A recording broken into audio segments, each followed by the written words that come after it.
সম্মানিত ভিউয়ার্স, ষান্মাসিক সামষ্টিক মূল্যায়ন ২০২৪ নবম শ্রেণীর বিষয় ডিজিটাল প্রযুক্তি শিক্ষার্থীদের জন্য নির্দেশনা।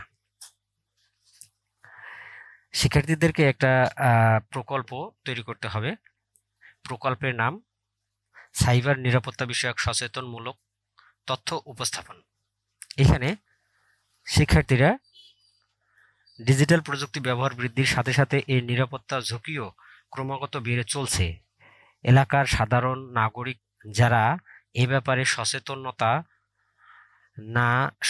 না, তারা বিভিন্ন সময়ে নানামুখী সমস্যায় পড়ছে।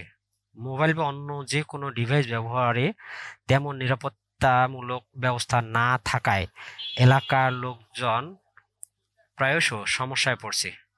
ব্যক্তিগত, আর্থিক, এমনকি সামাজিক সমস্যায় পড়ছে। এই বিষয়ে স্থানীয় লোকজনের মাঝে সচেতনতা বৃদ্ধির জন্য তোমাদের এগিয়ে আসা জরুরি, যার একটি চেষ্টা এই প্রকল্পের মাধ্যমে শুরু করতে হবে। সেজন্য তোমাদের বিদ্যালয়ের বার্ষিক সম্মেলন বা অনুষ্ঠানে সাইবার নিরাপত্তা বিষয়ে স্থানীয় নাগরিকদের মাঝে সচেতনতা তৈরির প্রস্তুতির লক্ষ্যে 4 জনের দলগত একটি সৃজনশীল উপস্থাপনা প্রণয়ন করতে হবে। কাজ 1, তোমাদের এই কাজটা 8টা ধাপে করতে হবে। কাজ 1, এলাকার নাগরিকদের জন্য সাইবার সুবিধা নিশ্চিত করার জন্য সাইবার নিরাপত্তা ঝুঁকির নাম, কতজন কোন ঝুঁকির কথা উল্লেখ করছে তার তথ্য উপাত্ত অন্য দলের সদস্যদের নিকট হতে সংগ্রহ করতে হবে। 2 নম্বরে ঝুঁকিগুলো 1, 2, 3 ক্রমানুসারে রূপান্তর করে সংগৃহীত উপাত্তের ভিত্তিতে নিচের নমুনার মতো স্প্রেডশিট উল্লেখ করে ফর্মুলা ব্যবহার করে শতকরা কতজন কোন সাইবার নিরাপত্তার ঝুঁকি চিহ্নিত করেছে এবং শতকরার জন্য একটি বার চার্ট বা পাই চার্ট বের করবে। এইরকম একটা চার্ট তোমরা তৈরি করে কে কোন নিরাপত্তা ঝুঁকির কথা বলছে, কত পার্সেন্ট বলছে, সেটা তোমাদের বের করতে হবে। 3 নম্বর কাজ হচ্ছে চার্ট হতে সিদ্ধান্ত নিতে হবে যে কোন কোন সাইবার ঝুঁকির জন্য তোমাদের এলাকার নাগরিকদের সচেতনতা প্রয়োজন। কাজ 4, সাইবার ঝুঁকিগুলোর জন্য কি কি সামাজিক প্রভাব পড়তে পারে সেগুলো দলের সদস্যদের মধ্যে আলোচনা করে চিহ্নিত করো। 5, প্রতিটি সাইবার ঝুঁকি হতে নিরাপদ থাকার সম্ভাব্য কৌশল কি হতে পারে সেগুলো নিজ দলে আলোচনা, অন্য দলের সদস্যদের সাক্ষাৎকার ও সুযোগ থাকলে ইন্টারনেট থেকে সংগ্রহ করে সেই তথ্যগুলো খাতায় কাগজে নিচের ছকের মতো করে নিজ নিজ খাতায় লেখো।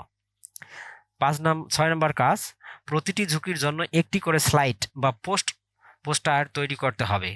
দলের প্রত্যেকে একটি করে ঝুঁকি বেছে নিতে হবে, যেন ওই ঝুঁকির প্রভাব ও তা হতে নিরাপদ থাকার কৌশলসমূহ তথ্য নিয়ে স্লাইড বা পোস্টার তৈরি করতে হবে।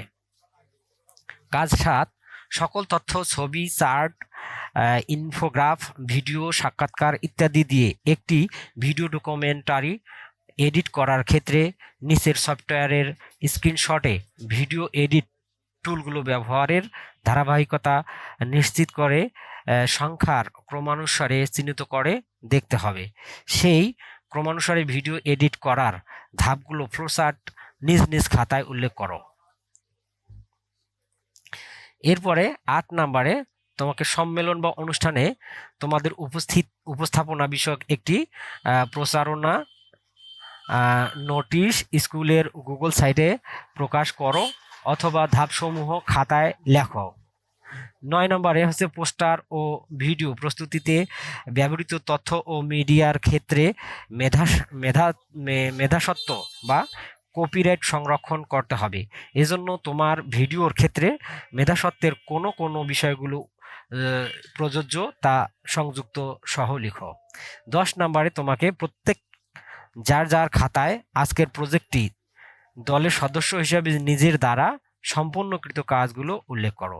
এইভাবে তোমাদের এই কাজটা সম্পন্ন করতে হবে। ধন্যবাদ সকলকে।